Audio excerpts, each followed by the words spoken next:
The biggest salary cap in NFL history. How can the Denver Broncos improve their roster and make tweaks along the way? You get that and much more on today's brand new episode, Locked On Broncos. You are Locked On Broncos, your daily Denver Broncos podcast. Part of the Locked On Podcast Network. Your team every day. The richest owners in the NFL will have the highest salary cap in league history as the NFL makes drastic changes with adding the 17th game regular season, expanded media rights, and every team in the NFL is going to benefit from it. Welcome into a brand new episode, Locked On Broncos, your daily Denver Broncos podcast, part of the Locked On Podcast Network, your team every day. Thank you so much for tuning in and making Locked On Broncos your first listen of the day every single day. You can get this podcast free and available everywhere you get your podcasts in audio format, or you can watch us on YouTube. Do us a favor, hit that subscribe button down below so you never miss out on a day's worth of Denver Broncos news, content, coverage, and more every single day, all year long, because for the true fan, there is never an offseason. I'm your host, as always, Cody Roark, Broncos reporter for Mile High Sports, joined alongside, as always, by my co-host and good friend, Sayre Bedinger, site expert, predominantly orange.com. Sayre, the NFL announced earlier this week that the salary cap will be at the highest it's ever been in league history. And as we've seen, everybody follows the salary cap closely. Not many people understand it. But at this point, the Broncos have a ownership group that is the richest ownership group in all of pro football. Combined with that, some potential moves that they can make in between. So, I mean, realistically speaking, like, how are you feeling about the news that the salary cap rose drastically earlier this week?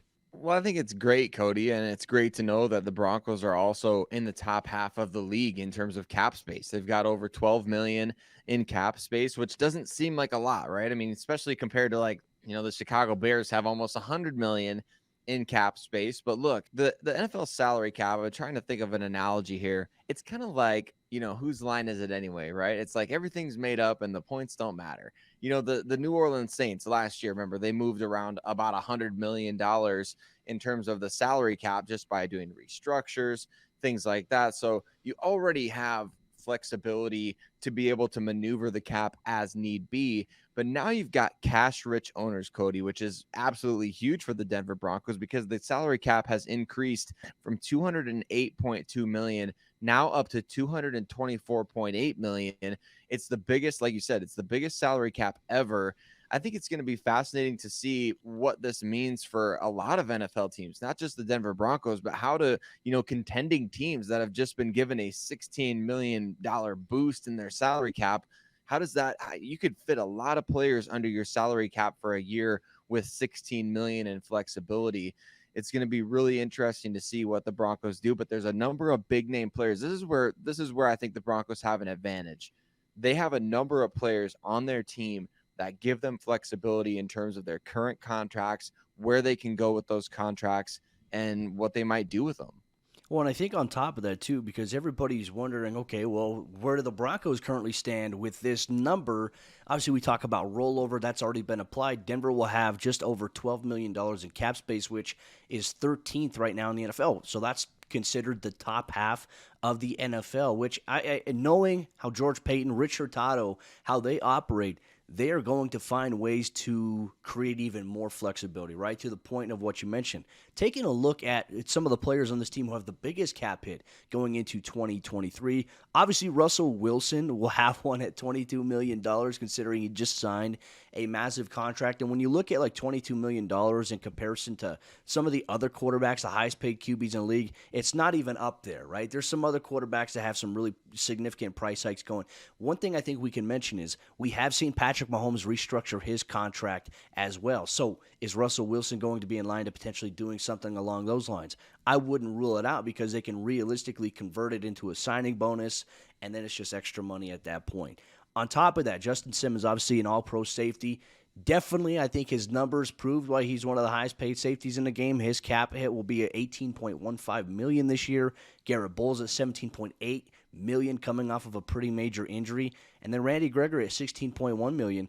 I mean, Denver does, as you mentioned, have flexibility here, especially with some of these guys, and maybe approaching them saying, hey, we'll convert this into a signing bonus. Will you be willing to restructure a bit? Because then they can also add in, I think, some back-end incentives and whatnot that allow them to make that money.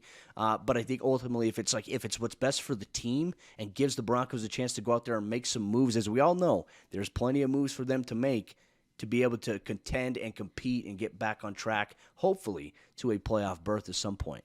And that's the thing, Cody, is that you need to have good players in order to be able to do that. And so whenever everybody hears these cap numbers or when they see the opportunity, we'll talk about here in the next segment, but you got all this headroom to potentially cut or trade guys. Well, you got to really think long and hard about whether or not you're going to cut or trade them, because they're good players, even if they are injury prone, even if they are not the most reliable, or if, they struggled this past season. You can't just arbitrarily cut guys and expect to have a good roster the next year. I think, a lot of fans like to go and they want to see, okay, I'm going to go into spot rack. I'm going to do the manage your roster thing. I'm going to cut all the guys that have big headroom in terms of the cap space saved if you cut. And I'm going to cut these guys and I'm going to get the cap space number all the way up to 50 million or whatever it is, because the Broncos could get all the way up there. But if you do that, then you're without big time players on both sides of the ball, right? And that's a tough place to be, especially when you have a late first round pick, you don't have a second. Yeah, you do have the 2 third-round picks, but you can't just cut everybody and expect to go into free agency and sign whoever you want. This isn't Madden. You can't save before free agency and quit the franchise mode and go back in. Is that still what they do on the game, Cody? That's what I was doing like 10, 12 years ago. That's what I was doing. I mean, people just turn the salary cap off. There you go. See, you turn the salary cap off, you turn the rules off, you can sign anybody you want to.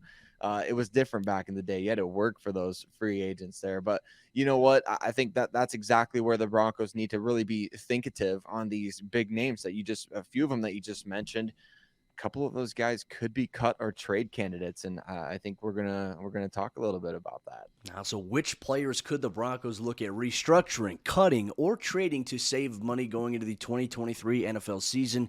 You'll get that on today's episode, Locked On Broncos. But this episode of the show is brought to you by Ultimate Football GM. If you've ever wanted to be an NFL general manager, you can do that all from the palm of your hand with Ultimate Football GM. With Ultimate Football GM, you're responsible for controlling the destiny of your franchise by hiring the right coaches and coordinators, trading players, navigating your franchise through free agency and the draft and all the ups and downs of a season, not to mention managing the salary cap. All of this in a challenging and realistic game world. Ultimate Football GM is free and playable offline. Play on the go as you want and when you want to. And we've created Locked On Leagues for you to compete against Locked On fans all over the world. Can you be the ultimate Locked On Football GM? Choose the Locked On League in the app to join. Can you create a football dynasty? Locked On Broncos listeners get a 100% free boost to their franchise when using the promo code Locked On in all caps in the game store. That's Locked On in all caps. So make sure you check it out today. To download the game,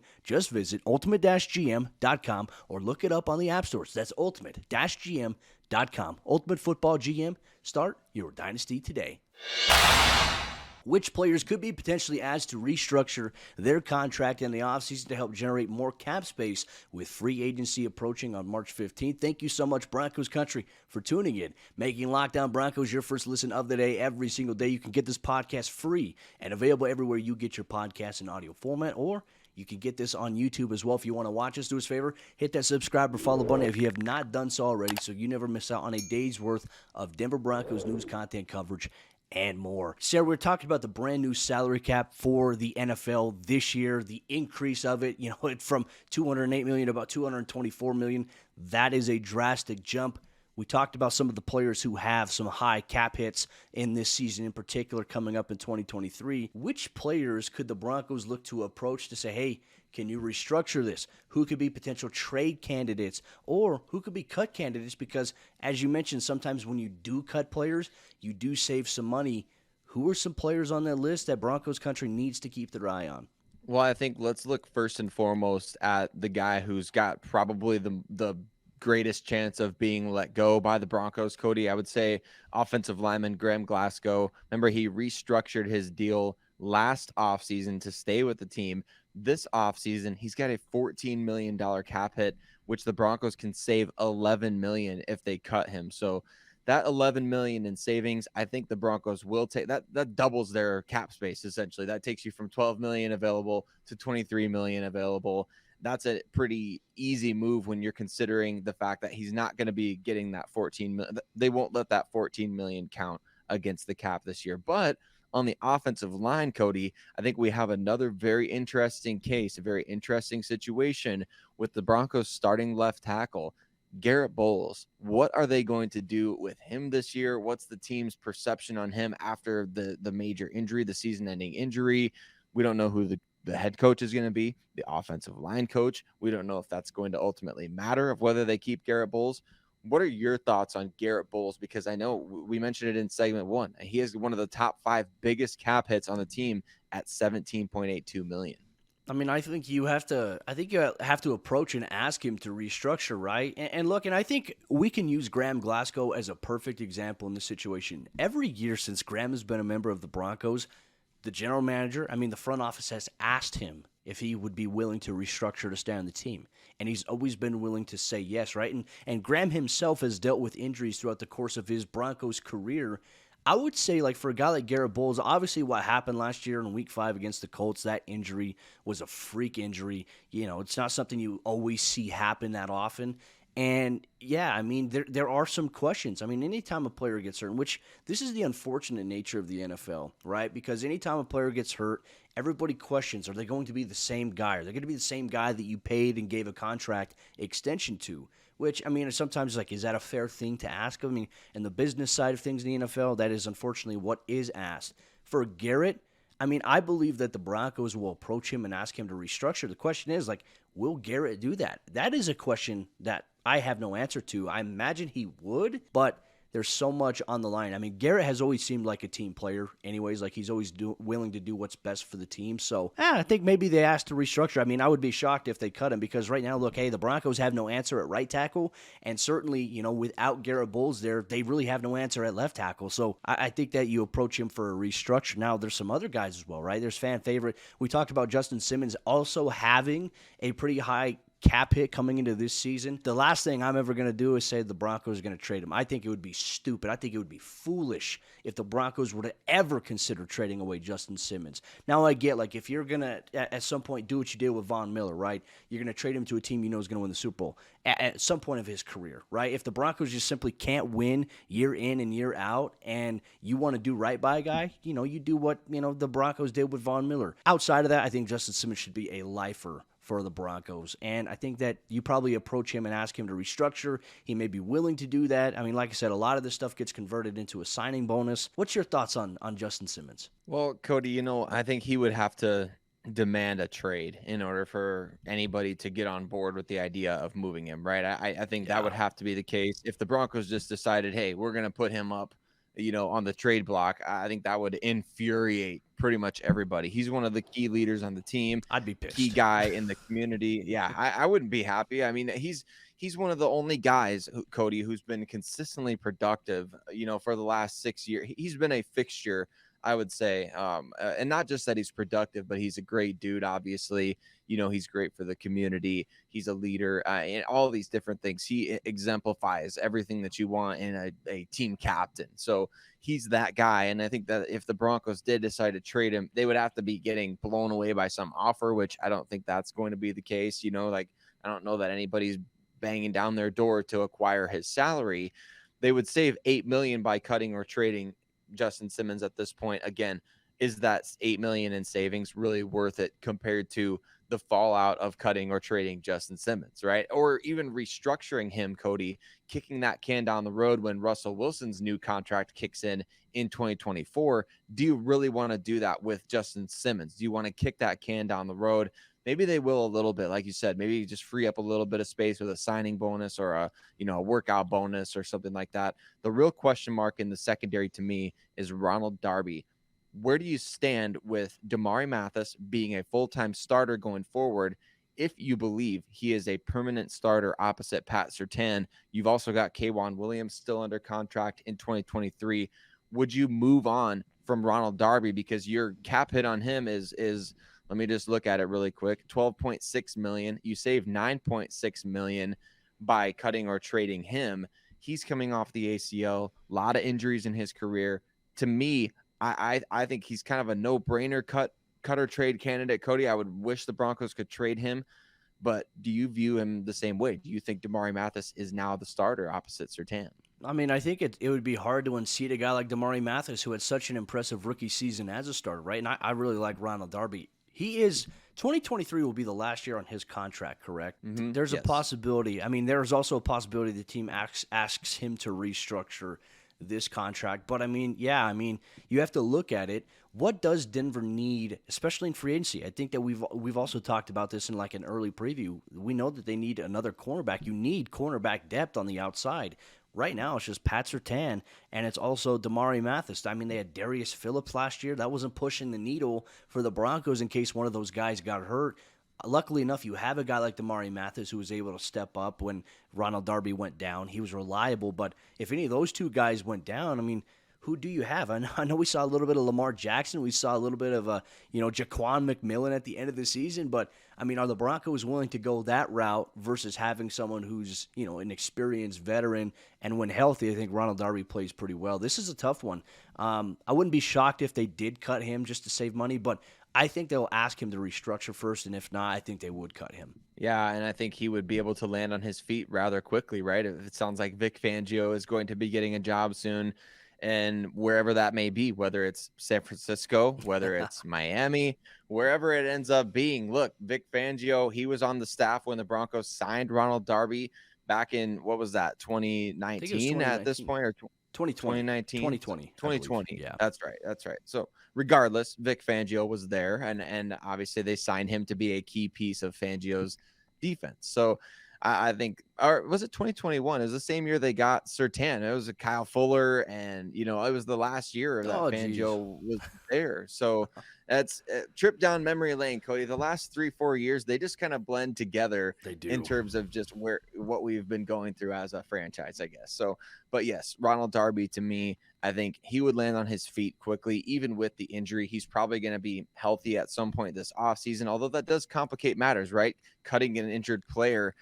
We were talking about this before the show. Like, there's no stipulation out there as far as we know, like on Spot Rack, to say, hey, if the Broncos cut him, he's guaranteed this amount due to injury. There's nothing out there on that, but there are some things with that in the NFL that kind of pop up that you don't always know about. So that could be something to keep an eye on. If that is an issue with the Broncos and Darby in terms of his injury, that could potentially prevent them from cutting him until later in the offseason if they still would want to do it at that point. Well, Broncos country, one of the things we're going to ponder on today's episode of the show here is, with the new salary cap in mind, how does it impact the Broncos' top priorities in free agency, including Dre'Mont Jones? You get that on today's episode, Lockdown Broncos. This episode of the show is brought to you by our friends at FanDuel, and this year the only app you need at your Super Bowl party is FanDuel, America's #1 sportsbook. And we're really excited about our new sports betting partner for Lockdown because they're the #1 sportsbook in America. And if you're new to FanDuel, that's even better. They have so many great features that make betting on sports fun and easy. Download FanDuel now so you can bet Super Bowl 57 with a no-sweat first bet, and you'll get up to $3,000 back in bonus bets if your first bet doesn't win. FanDuel lets you bet on everything from the money line to point spreads to who will score a touchdown.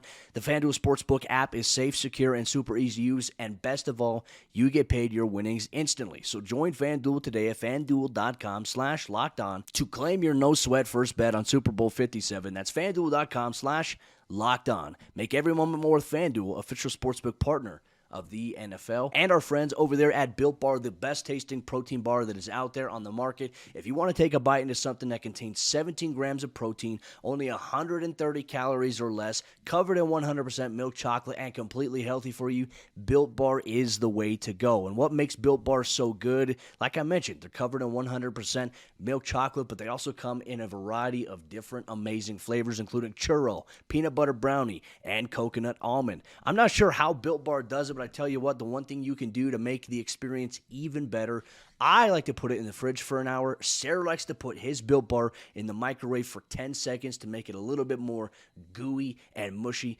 It is tasty. It is fantastic. And you can get some online at Built.com, or you can head to your local Walmart for a 4-pack in the pharmacy section. Or if you want to buy in bulk, you can go to Sam's Club, where they have Built Bar in bulk with a variety of amazing flavors like brownie batter and churro. You can thank us later. Continuing on today's episode, Locked on Broncos, how does the new salary cap number impact the Broncos with potential top priority free agents like Dre'Mont Jones and Alex Singleton? Thank you so much, Broncos country, for tuning in, making Locked on Broncos your first listen of the day every single day. We appreciate you so much.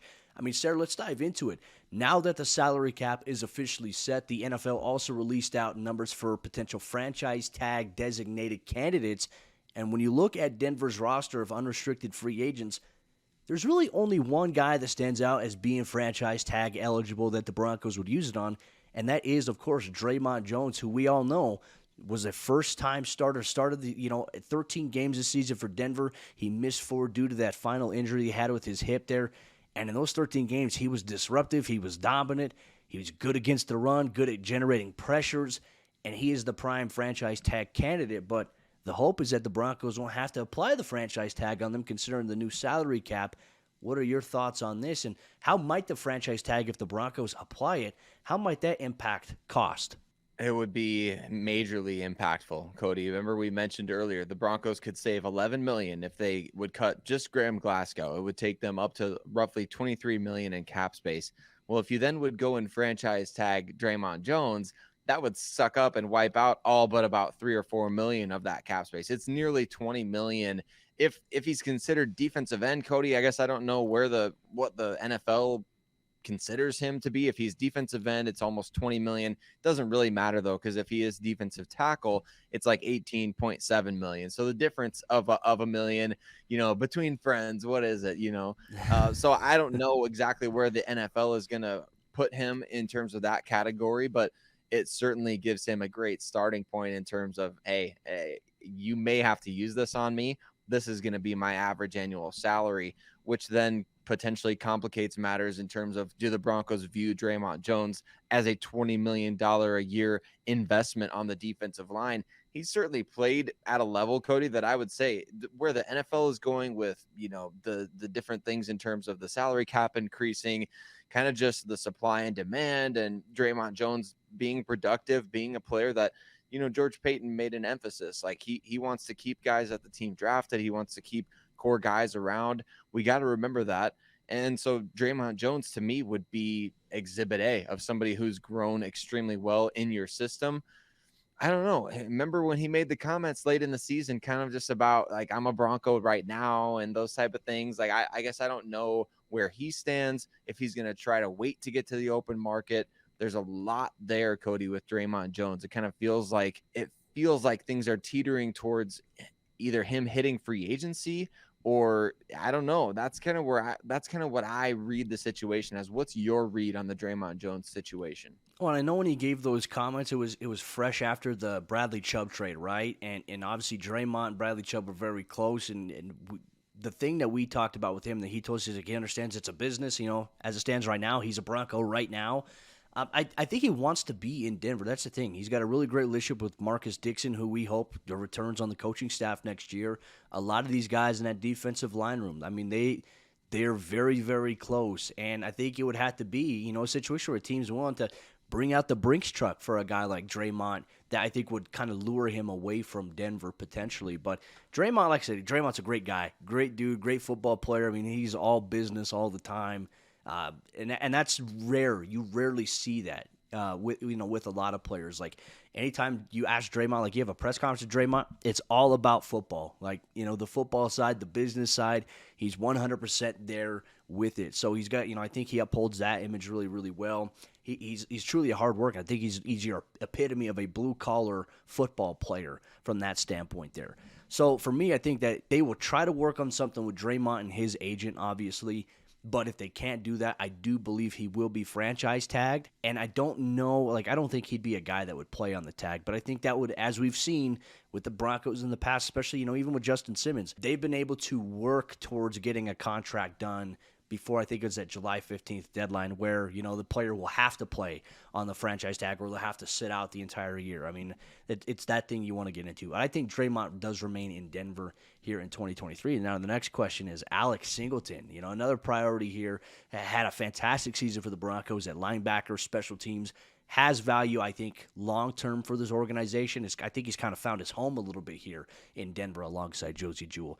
What are your thoughts on that? And also, kind of to reassure Broncos fans out there about the cap space and how fluid it is, what do the Broncos have the advantage of that maybe gives them a more unique situation than some other teams?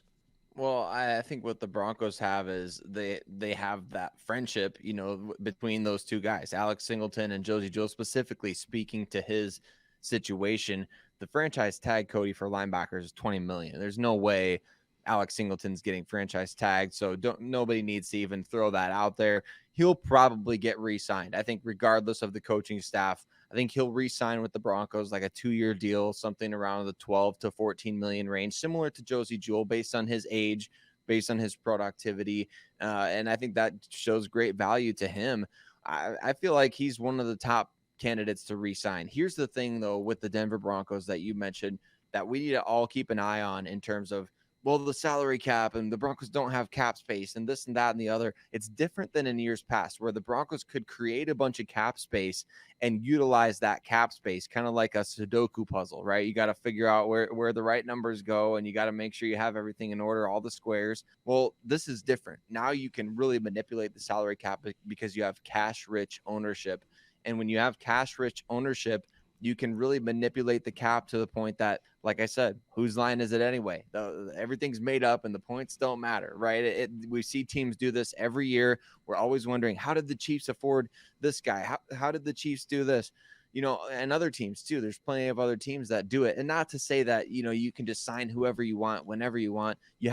Those guys have to want to go to your team. You can't just say, okay, but I think the point is that ultimate flexibility, it's going to be different in Denver this year and going forward because of those new owners. I mean, we've seen the Broncos ownership group pay $400K for a new field surface for just one game. So to me, that kind of tells me, if I'm also a free agent, it's like, hey, I think they're willing to pay. Like if I can play, and obviously if I've played really well and my recent film stacks up against that, they'll probably pay for me, and rightfully so. I think that they should. I mean, there's going to be some extensions coming up here in a couple years that for several key Broncos that are going to be very intriguing to see what type of money deals that they get in free, hopefully before free agency. Hopefully there's in-season extensions here in a couple years. Pat Surtain included, being one of those guys I hope to see extended to hopefully being a lifelong Bronco. But Broncos country, thank you so much for tuning into today's episode of the show. You get this podcast anywhere you get your podcast in audio format. You can also watch us on YouTube. Let us know your thoughts down below on the Broncos free agency situation, including with the new salary cap in place. Which players do you think should the Broncos approach to restructure their deals? Drop them in the comment section down below, or you can tweet us on Twitter at Cody Roark NFL, at Sayre Bedinger. We'll be back with more news, hopefully, and an answer on the Broncos head coaching search on tomorrow's brand new episode, Locked on Broncos.